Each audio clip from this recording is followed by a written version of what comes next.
Vamos apresentar hoje a PED desse último mês, que vai trazer o desempenho do emprego e desemprego no Distrito Federal. Nós vamos fazer a leitura da PED, conforme a pesquisa, que houve uma taxa de desemprego, aumentou a taxa de desemprego, chegando a 14,1%, mantendo a tendência desses últimos meses. Embora tenham sido criados 15 mil novos empregos, mas a tendência, no geral, foi o desemprego. E isso é muito grave no Distrito Federal, capital da República, ter um índice de desemprego tão alto, principalmente para os jovens, que dessa taxa de 14,1%, dentro dessa taxa, chega a 25% dos jovens que estão procurando emprego. Eu acho que isso é um limite, isso é uma fronteira que os jovens têm a necessidade do emprego, não encontrando, podem procurar outros caminhos. Isso é uma responsabilidade grande do governo. O governo está atento a isso. E, no entanto, a crise econômica nacional faz com que o DF, infelizmente, participe também dessa crise. Eu vou passar a palavra para você, para o nosso... Assim, nós vamos apresentar, então, a PED no audiovisual e depois nós retomamos os comentários. Muito obrigado.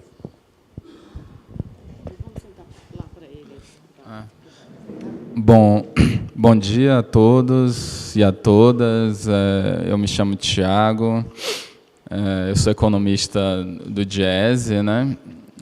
Já trabalhei dentro do Diese na pesquisa de emprego e desemprego, mas hoje, atualmente, eu trabalho lá no escritório e vim dar uma força aqui para o supervisor do escritório, que, infelizmente, não pôde estar presente hoje aqui com a gente.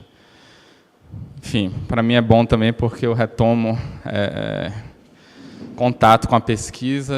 Enfim, trabalhei 3 anos junto com a Dalgisa, na PED também, né? Então, eu vou passar aqui os principais dados da pesquisa. Prometo não me alongar muito, vou me deter nos slides que eu julgo serem os slides mais importantes, e aí depois a gente pode abrir para uma conversa, para perguntas, etc. Eu vou ficar um pouco em pé, porque se eu ficar aqui sentado, eu não consigo visualizar os slides aqui. Então, só umas informações básicas da pesquisa, né? A pesquisa de emprego e desemprego, ela se iniciou aqui no Distrito Federal no ano de 1992. Infelizmente, a gente teve uma interrupção aí da série histórica no período de 1 ano, que foi de outubro de 2013 a outubro de 2014. Mas, enfim, a gente tem uma série histórica respeitável, né? Por exemplo, se a gente olhar a pesquisa mensal do emprego do IBGE, a série histórica dela começa em 2002. Então, a gente tem 10 anos a mais de série histórica, e isso é uma questão importante para a pesquisa, porque muitas questões que dizem respeito ao mercado de trabalho são questões estruturais e que a gente precisa ter uma série histórica minimamente longa para a gente poder subsidiar melhor as políticas públicas, né? Pesquisas que tem uma série histórica pequena, ela tem seus limites claros para subsidiar a política pública.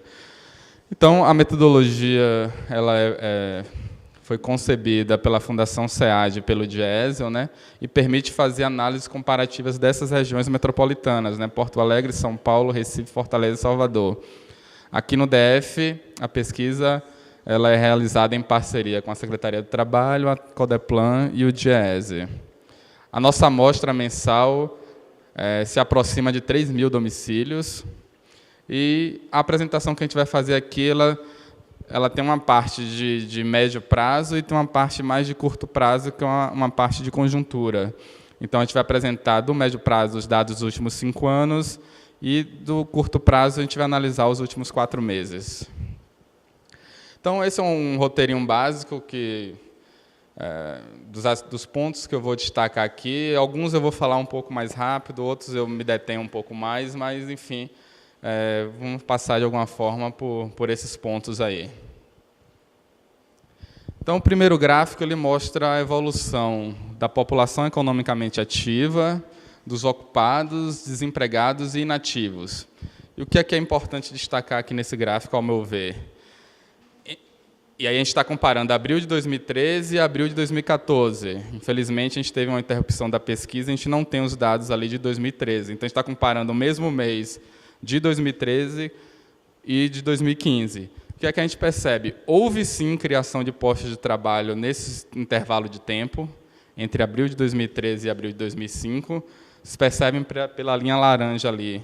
Nós tínhamos 1.265.000 ocupados em abril de 2013 e agora, em abril de 2005, a gente tem 1.317.000 ocupados.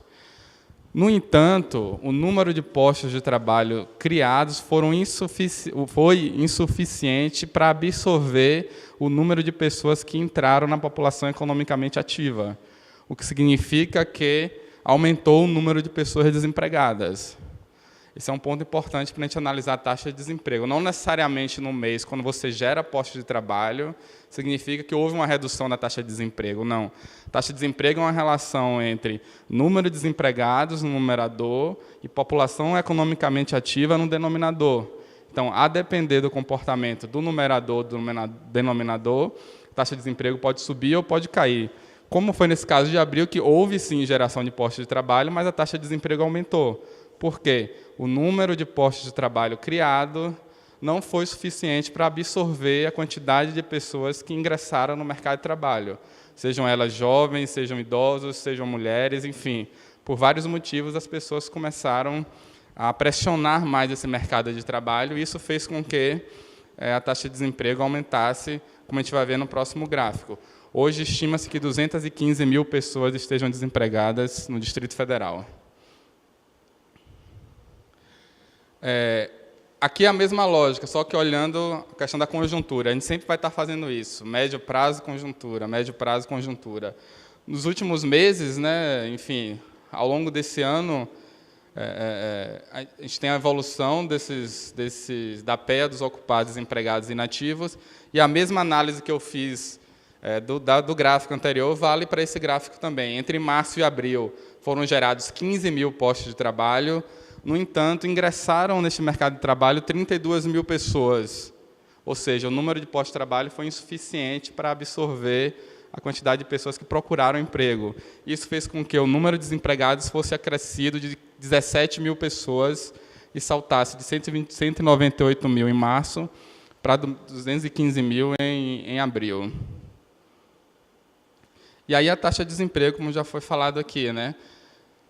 Houve um aumento em abril de 2015, atingiu 14,1%, e se a gente faz a comparação desde 2010, esse aumento nos recoloca no patamar que vigorava em abril de 2010. Quando a gente compara abril de cada mês, de 2010 para cá, vinha uma tendência contínua de queda, né?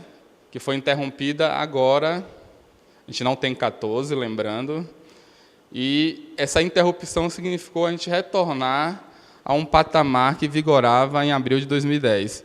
E como o secretário já falou, o Distrito Federal ele faz parte, obviamente, ele reflete, ele absorve os impactos que acontecem na economia nacional. E, enfim, houve uma clara deterioração, tanto nos planos político e econômico da situação nacional, isso acaba por se refletir no mercado de trabalho, não tem como. Se a gente for olhar o comportamento do crescimento econômico, ele se desacelera bastante desde 2011, ele vem se desacelerando. Os impactos sobre o mercado de trabalho brasileiro, eles ainda não se sentiram em sua plenitude. E aí eu estou falando do Brasil como um todo, só um breve parênteses. Muito por conta da diminuição da população economicamente ativa. Então, a gente tem vivido nos últimos anos um certo paradoxo de taxas de desemprego baixas com crescimento econômico lento, muito por conta da diminuição da pressão sobre o mercado de trabalho. E aí, quando a gente vai olhar nesses últimos anos, e friso, eu estou falando do Brasil aqui, não do DF, a gente percebe que houve uma diminuição da entrada de jovens no mercado de trabalho e também de idosos. Quando a gente olha a PNAD lá, a gente desagrega por faixas etárias, diminuiu a pressão dos jovens e diminuiu a pressão das pessoas com mais de 60 anos sobre o mercado de trabalho. Isso muito ligado ao aumento médio das famílias que aconteceu ao longo dos últimos 10 anos, que, por sua vez, se liga não só a isso, mas é importante a política de valorização do salário mínimo. Então, com o aumento do rendimento médio das famílias, permitiu com que as famílias retirassem o jovem do mercado de trabalho, ou adiassem a entrada desse jovem. Então, a família tem um salário melhor, fala, ó, fulano, não precisa mais trabalhar, a nossa renda familiar aqui permite que você fique só estudando, e aí há uma pressão menor sobre esse mercado de trabalho. Isso que aconteceu um pouco de 2011 para cá. Com a faixa etária de acima de 60 anos, o salário mínimo também tem importância, porque o salário mínimo ele é o balizador dos benefícios previdenciários, como aposentadorias e o BPC, e a sua elevação permitiu que a melhora desses benefícios previdenciários pudesse também que uma parcela dessas pessoas com mais de 60 anos se retirasse do mercado de trabalho. Muitas delas estavam no mercado de trabalho porque o benefício previdenciário, como todos sabem no Brasil, é bastante baixo. Isso acaba impulsionando que uma parcela grande dessa população, que idealmente deveria estar fora do trabalho, não estava.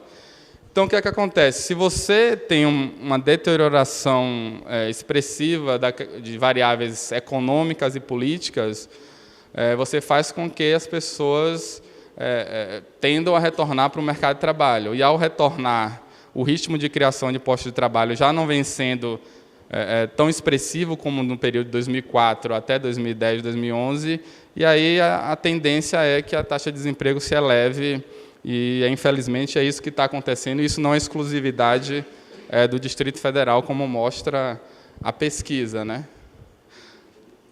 Aqui já é o próximo gráfico, eu já comentei esse. Ah, não, esse aqui é o mensal. Então, conjunturalmente, faz parte da sazonalidade um aumento da taxa de desemprego nos primeiros meses do ano. Em termos de tendência, essa tendência aí é esperada para o período. No entanto, eu fui analisar ontem os dados, o ritmo de aumento ele tem sido um pouco mais acelerado do que os últimos anos. Isso por conta, como eu já frisei, de problemas macroeconômicos que o país vive nos últimos anos, né? Então, a taxa de desemprego entre março e abril passou de 13,2% para 14,1%. E aí a PED tem uma informação importante, que, do ponto de vista da política pública, é bastante interessante, é você poder visualizar a taxa de desemprego por grupos de região administrativa, né? Então, você tem um grupo 1, que são as regiões administrativas de renda mais alta, o grupo 2, que são as regiões administrativas de renda intermediária, e o grupo 3, que engloba as regiões administrativas de renda mais baixa. Então, a linha vermelha ou laranja, enfim, são as regiões administrativas de renda mais alta, é onde a taxa de desemprego é mais baixa, e não só é mais baixa, como é declinante, né? Então, em abril de 2010 era 8,4%, passou para 6,1%. Os outros dois grupos, o 2 e 3, de renda média e baixa, respectivamente, houve uma tendência de alta, né, entre abril de 2013 e abril de 2015. Passa de 10,8% para 11,9%, 15,7% para 16,9%. Então, quando a gente está tratando do fenômeno do desemprego, a gente tem que ter em conta que ele atinge de forma diferente os indivíduos, né? Ou seja, a depender da região onde você mora, a depender do extrato etário que você está, a depender se você é chefe ou não do domicílio, a taxa de desemprego vai variando. Então, quando a gente olha os dados da PED, por exemplo, aí falando de atributos pessoais, quem é o público, o perfil do desempregado, quem é que mais sofre com desemprego? São jovens, mulheres e negros. Então, se uma pessoa é jovem, mulher e negro, a probabilidade de ela estar desempregada é muito maior do que o homem branco e de idade adulta. Então, aqui é a mesma informação, só que mês a mês. O que eu falei para o gráfico anterior vale para esse gráfico aqui também. Aqui, na verdade, para a gente visualizar a questão dos grupos, né? Então, quando a gente fala ali, a região branca é o grupo 1 de renda mais elevada, os azuis é a renda, as regiões administrativas de renda mais baixa, o azul mais escuro, eu digo, e o azul mais claro são as regiões administrativas de renda intermediária. E aí, como eu falei, a tendência de alta de desemprego ela foi observada também nas outras regiões metropolitanas onde a pesquisa é realizada, com exceção de Salvador, da minha terra, eu sou de lá de Salvador, que já é uma taxa de desemprego alta, é a mais alta da pesquisa, né, 17,5%, e com exceção também de Fortaleza, que permaneceu estável. Todas as demais registraram um aumento da taxa de desemprego, né? Então, você percebe, e aumentos expressivos, como Porto Alegre sai de 6,2 para 7,1, São Paulo de 11,4 para 12,4, e acima de São Paulo é Recife de 12,9 para 13,3. Então, a maior taxa de desemprego na PED é Salvador, a menor Porto Alegre. Aqui fala um pouco do que eu já adiantei, quem é o perfil desse trabalhador desempregado. Então, você percebe, a taxa de desemprego ela é maior para as mulheres, é maior para o não-chefe de família, maior para os negros e maior para os mais jovens. Ou seja, o secretário já salientou ali, aos jovens, a taxa de desemprego de 26,9%. Isso é em todo lugar do mundo, né? Não só do Brasil. Os jovens, eles normalmente têm uma taxa de desemprego mais elevada do que a população adulta, em Brasília, em Salvador, em Nova York, em Paris, enfim. Há questões ligadas ao mercado de trabalho do jovem que explica o fato dos jovens terem uma taxa de desemprego maior do que os adultos. Aqui, distribuição dos desempregados por atributos pessoais. É o que eu já falei também. Então, quando a gente olha, a maior parte é feminino, a maior parte são de não-chefes. Por exemplo, quando a gente olha por quesito raça e cor, 75% dos desempregados são negros. 75% são negros. E 25% não negros. É uma questão... inclusive, lá em Salvador também, pode...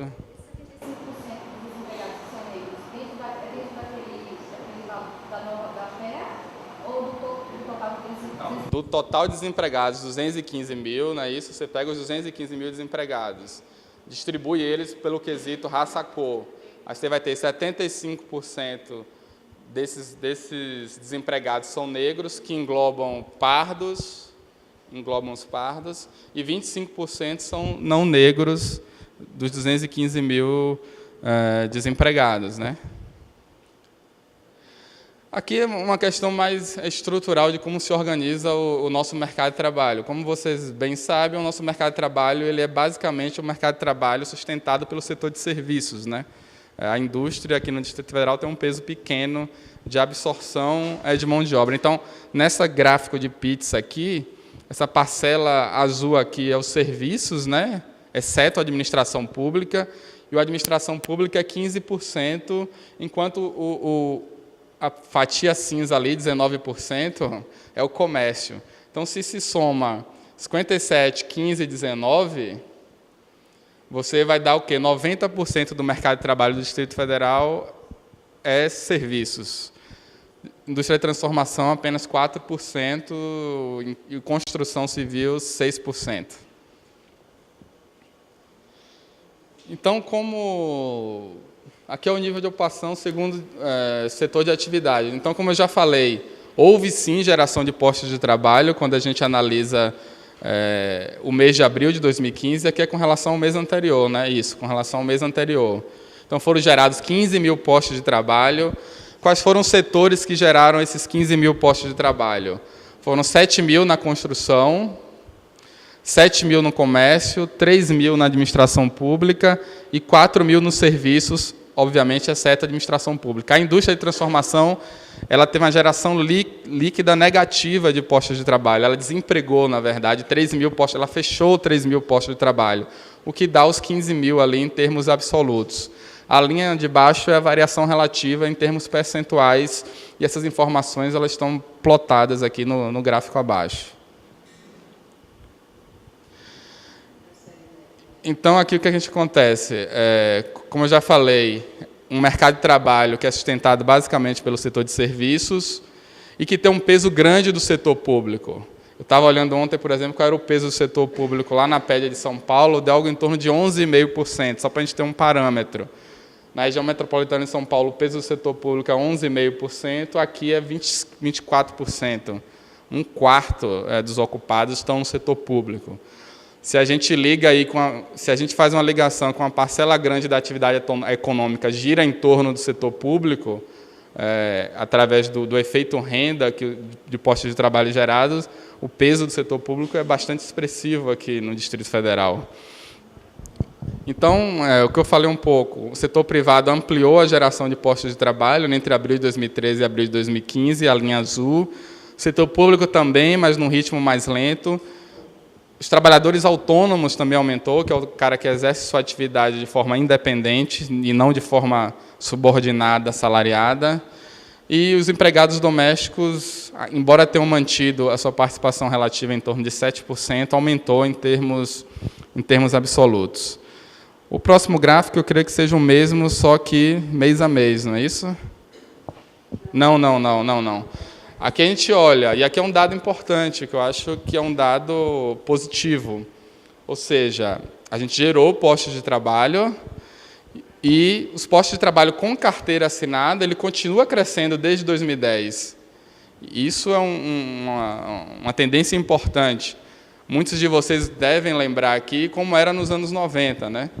Nos anos 90, o crescimento do emprego com carteira assinada ele não existia, pelo contrário, quase todos os postos de trabalho que eram gerados nos anos 90 eram ou assalariados no setor privado sem carteira assinada ou trabalhadores autônomos. Eram essas duas posições na ocupações que respondiam pela a maior parte dos postos de trabalho gerados nos anos 90. Nos anos 2000, o mercado de trabalho muda a sua dinâmica, e aqui o Distrito Federal acompanha essa tendência nacional. Se vocês olharem, em abril de 2010, 63% das pessoas ocupadas, elas tinham carteira de trabalho assinada. Hoje já são 71%. Ou seja, apesar da taxa de desemprego ter aumentado, o processo de formalização dos vínculos empregatícios continua, e isso é muito importante porque, no Brasil, a gente estava falando do Vargas agora há pouco, o acesso aos direitos trabalhistas depende da relação de trabalho ser contratualizada por intermédio daquele documento que é a carteira de trabalho, né? Então, isso é bastante importante. Outro ponto importante também é a evolução do rendimento médio real dos ocupados, ou seja, a gente ainda não percebe uma diminuição do rendimento médio real dos ocupados. Ele se mantém, basicamente, entre março de 2013 e março de 2015. O total é o amarelo. Ele aumenta um pouco, na verdade, né, de 2.604 para 2.703. Aqui a gente está falando de março, os dados de rendimento sempre se referem a um mês anterior, todos os outros dados são abril. Dados de rendimento, eles se referem ao mês anterior. Então, R$ 2.713 é o rendimento médio de um ocupado, de um trabalhador aqui no Distrito Federal. Só que a gente percebe também que há uma desigualdade muito grande em termos de grupos de regiões administrativas. É o que, de certa forma, era esperado, né? Então, aqui, no grupo 1, o rendimento médio real é de 7.781. Grupo 1, a gente está falando de plano piloto, Lago Sul, Lago Norte, basicamente esses, né? Então, rendimento médio de 7.781.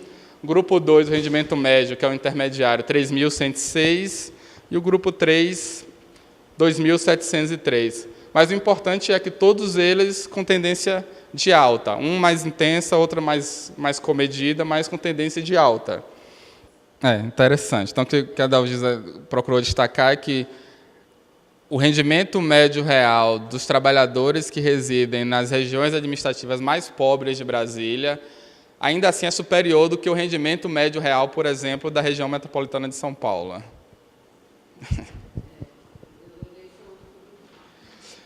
Aqui a gente olha mês a mês, e aí a gente percebe que há ali a gente está comparando abril com abril. Aqui a gente está olhando mês a mês, e aí a gente percebe um ligeiro declínio, né, do rendimento médio real de 2.763 para 2.703. Declínio este que aconteceu nas regiões 2 e 3, mas não na 1. E essa é uma questão importante, porque, como eu frisei para vocês, as taxas de desemprego baixas que a gente vem observando desde 2011 no Brasil, ela muito se deve à menor pressão que foi exercida sobre esse mercado de trabalho. A geração de postos de trabalho se desacelerou no Brasil e a taxa de desemprego só se manteve baixa porque menos pessoas estavam procurando uma inserção no mercado de trabalho. E aí, se o rendimento médio real das famílias diminui, a tendência, como eu já falei, é que o jovem seja coagido, não sei se é coagido, mas, enfim, o pai vai e a mãe, pressionada, uma palavra mais suave, vai ser pressionada a retornar ao mercado de trabalho para contribuir com a renda familiar. Então, a gente precisa ver, com o aumento do desemprego, obviamente, a tendência é que o rendimento médio real das famílias diminua, né? Você vai ter membros da família desempregados. Então, isso é uma questão preocupante. Vamos. Aqui é o rendimento médio real quando a gente olha homens e mulheres. Os homens ganham mais do que as mulheres. Enfim, vocês estão já carecas de saber disso. Isso, inclusive, quando a gente analisa com o mesmo nível de escolaridade. Como?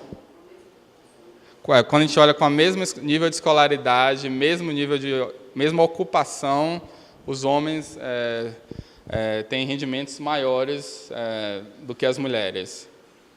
Esses últimos slides eu vou passar um pouco mais rápido. Esse rendimento com um dado negativo foi que em outubro de 2014 as mulheres ganhavam 76% dos homens e agora 74%. Então, a diferença aumentou a distância dos rendimentos entre homens e mulheres.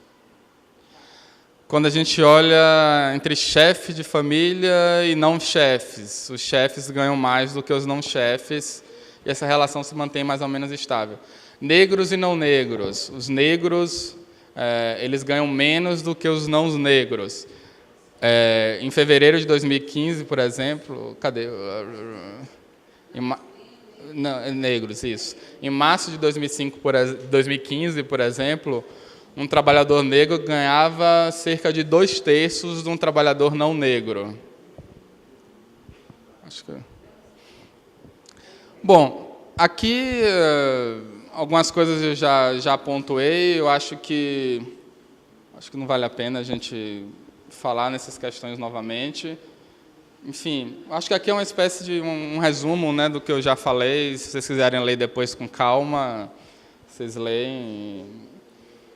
Eu acho que o quadro geral é este. A gente está aqui à disposição para tirar qualquer dúvida, ou, enfim, para discutir algumas coisas que, porventura, eu tenha falado um pouco rápido.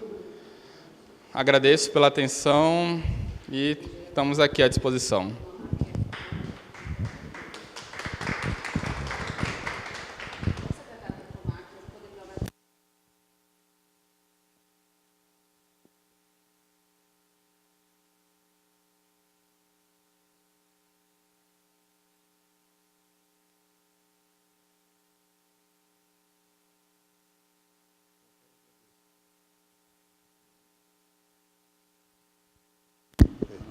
Quero agradecer pela exposição e vamos abrir as perguntas, né, dos jornalistas ou dos... desculpe. O Arthur vai falar. Ok, obrigado. Lembrando que a PED é uma colaboração da Codeplan, da Secretaria do Trabalho de ESE, eu acho que algumas boas notícias que a gente pode ter é que ainda continua tendo geração de postos de trabalho aqui no Distrito Federal. Um ponto eu acho importante destacar também a manutenção da formalização dos postos de trabalho. Então, quer dizer, se a gente tiver mais pressão e começar a ter um momento de redução, de fechamento de postos de trabalho, pelo menos essas pessoas vão estar mais protegidas e o impacto do ajuste nacional que a gente está observando talvez seja atenuado pelo fato dessas pessoas terem alguma cobertura de proteção social. Acesso ao seguro-desemprego e coisas do tipo.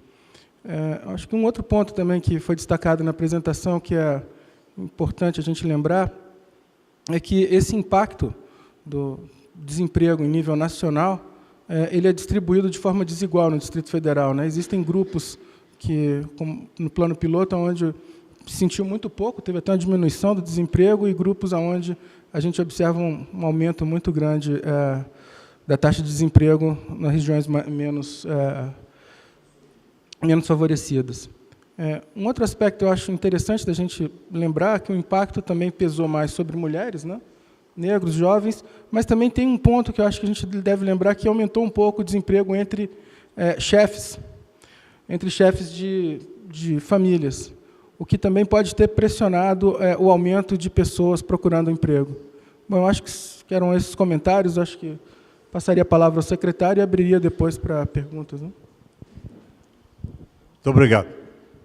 Essa pesquisa era importantíssima, porque é a maneira do governo, principalmente do governo, não falo em nome do governo, ver onde estão as falhas da questão do desemprego. Eu acho a pesquisa importantíssima. Agora, importante é ter trabalho para esses desempregados. Essa pesquisa eu vou encaminhá-la ao governador, vou pessoalmente levar ao governador, ver se podemos realizar uma conversa de governo entre os secretários que são responsáveis pela área, não só a área de emprego, do trabalho, mas principalmente pela área econômica. Ver a saída que o governo vai ter para que os trabalhadores não fiquem desempregados, porque isso é gravíssimo, não é? Um pai de família não conseguir colocar comida na mesa da sua família. Isso. Eu quero propor, eu vou conversar com a presidente da Câmara Distrital e propor um seminário, uma audiência pública, para discutir essa questão do desemprego em Brasília. Para isso, claro, nós vamos convidar a Codeplan, o DIEESE, porque são as pessoas capacitadas, inclusive, de destrinchar essa pesquisa e ver justamente o foco onde estão as deficiências, não só do governo, como também da própria sociedade. Eu quero agradecer e passar a palavra a alguém que queira fazer alguma pergunta. Muito obrigado. Eu acredito que não chegou no teto. Sim, a PEA não chegou no teto. E, assim, pelo menos a tendência é que as pessoas continuem pressionando o mercado de trabalho. Nós tivemos um aumento maior do que os outros anos, né, na PEA, 32 mil pessoas, realmente foi um número, uma pressão forte, né? Foi uma variação grande ali, positiva, 32 mil pessoas pressionando o mercado de trabalho, mas, normalmente, no mês de maio, as pessoas ainda continuam pressionando o mercado de trabalho e a tendência realmente é que vai aumentar, mais ainda. A PEA ainda continua crescendo, eu acredito. Deixa eu só explicar isso aqui. Como é que a gente faz a pesquisa? A gente divide as pessoas que respondem esse questionário em população em idade ativa e em população em idade não ativa. Acima de 10 anos, por questões metodológicas, é considerada a população em idade ativa. A população em idade ativa é a soma da população economicamente ativa, a linha azul, com os inativos maiores de 10 anos, que é a linha amarela. Então, nós temos 948 mil pessoas inativas no Distrito Federal por diversos motivos. São donas de casas, são pessoas que só estudam, são pessoas que estão aposentadas e não pressionam o mercado de trabalho. Então, em tese, o limite de ingresso de pessoas na população economicamente ativa são 948 mil pessoas. Mas é óbvio que aí você está incluído pessoas de 11 anos de idade que só estudam, pessoas de 12 anos de idade que, se principalmente pertencem a uma família de classe média, não vai para o mercado de trabalho. São donas de casas que também não têm muita intenção de retornar para o mercado de trabalho. Enfim, é mais ou menos... Quando eu estava na PED com a Dalgisa, há uns tempo atrás, eu escrevi um artigo para a revista do Conselho, da gente, o Conselho Regional de Economia, e eu analisei a evolução da população economicamente ativa. E eu percebi naquela ocasião, são dados mais defasados, mas eu não acho que a tendência tenha mudado muito. O crescimento da PEA aqui no Distrito Federal, ele se dá em percentuais realmente mais elevados do que em outras regiões. Não estou falando especificamente nesse mês, estou falando em tendências. Então, e isso, lá no artigo, eu escrevi em coautoria com outros 2 colegas do Diese, está ligado à questão da pressão que o entorno do Distrito Federal exerce sobre o mercado de trabalho aqui. Porque, a rigor, o mercado de trabalho do Distrito Federal e do entorno é um só, né? As divisões geográficas a gente faz, mas as pessoas não respeitam as linhas geográficas, né? A pessoa mora em Planaltina de Goiás e trabalha aqui. A pessoa mora em Unai e trabalha, que o mercado de trabalho é único. Então, há uma pressão grande de cidades do entorno sobre o mercado de trabalho daqui. Isso exige que o mercado de trabalho do Distrito Federal tenha uma dinâmica muito grande. Isso explica, em grande parte, uma taxa de desemprego elevada aqui no Distrito Federal. E isso tem um paralelo interessante com Salvador, que é outra cidade com taxa de desemprego alta. Salvador também não tem cidades de médio porte, tanto populacional como econômico, para reter pessoas no interior do estado da Bahia. Isso faz com que a pressão sobre o mercado de trabalho de Salvador seja muito grande também. E acho que aqui é um pouco o caso do Distrito Federal também, a questão do entorno. E aí a gente já tem conversas já há algum tempo para tentar estender a PED para o entorno, porque aí a gente teria um instrumento bem mais refinado de análise do mercado de trabalho do Distrito Federal. Porque, na prática, é um mercado de trabalho único, né? Não há essa divisão entre mercado de trabalho do DF e mercado de trabalho do entorno. É uma coisa só. E eu acho que, se a gente conseguisse dar esse passo, isso refinaria bastante, né, a nossa pesquisa, tornando-a mais ainda capaz de captar a realidade aqui do mercado de trabalho do Distrito Federal. Essa é a realidade em todos os aspectos, né? O sistema de saúde do Distrito Federal é pressionado pelo entorno, enfim, o mercado de trabalho é só um ponto nesse contexto maior. Só 2 pontos bem rápidos, né? Acho que tem uma questão demográfica do Distrito Federal, que a população do Distrito Federal é relativamente mais jovem que o Brasil, então a gente tem esse crescimento da PEA também por essa questão demográfica. E se a gente lembrar a taxa de participação do Distrito Federal, quer dizer, o número de pessoas em idade ativa e quantas pessoas estão na PEA, isso caiu, desde 2005, vem caindo bastante. Na tabela que está distribuída para vocês, a tabela 1, tem esse número. E o que aconteceu nesse último mês foi que teve um aumento na taxa de participação, exatamente pelos motivos que a gente veio discutindo aqui. Nós tivemos menos 26 mil pessoas que saíram da inatividade.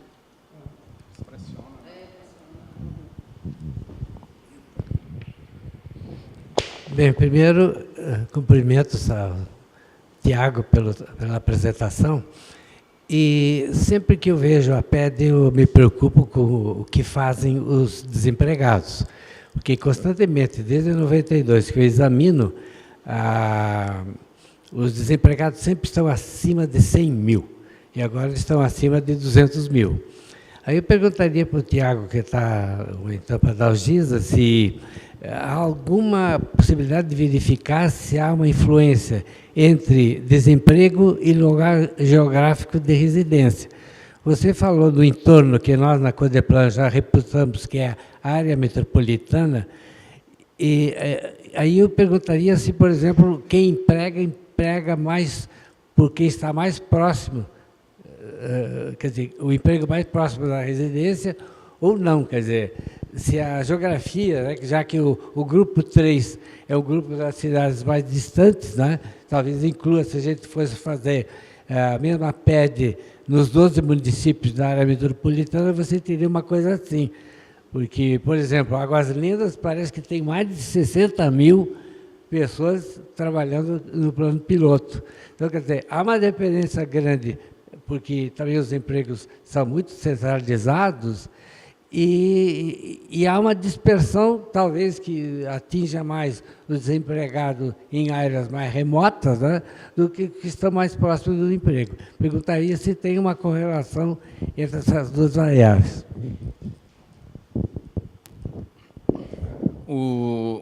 Os dados da PED, eles corroboram ipsiliteris o que o senhor acabou de falar aqui, ou seja, há uma pergunta, eu não sei, a Dalgisa sabe bem mais que eu, exatamente como é feita essa pergunta no questionário da PED, mas pergunta onde é o local de trabalho da pessoa, né? Porque essa é uma pesquisa domiciliar, a gente visita os domicílios, mas pergunta onde é que a pessoa trabalha e qual RA ele trabalha. E nesse artigo que eu mencionei também, eu fiz essa tabulação um tempo atrás, e a dependência da área 1 é muito grande. Então, você tem uma grande quantidade de pessoas que residem no grupo 2, mas trabalham no grupo 1, e um grande percentual também de pessoas que trabalham no grupo 3, que moram no grupo 3, mas trabalham no grupo 1.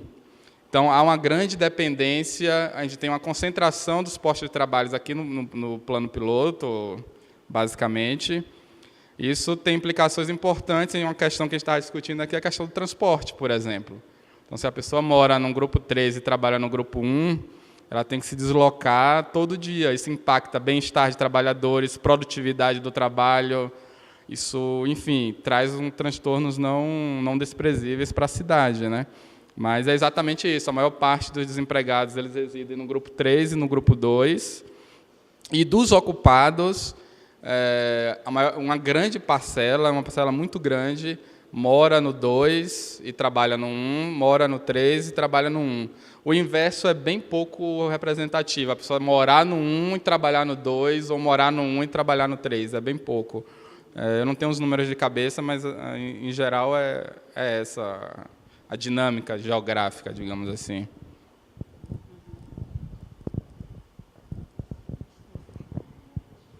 Mais alguma pergunta? Não?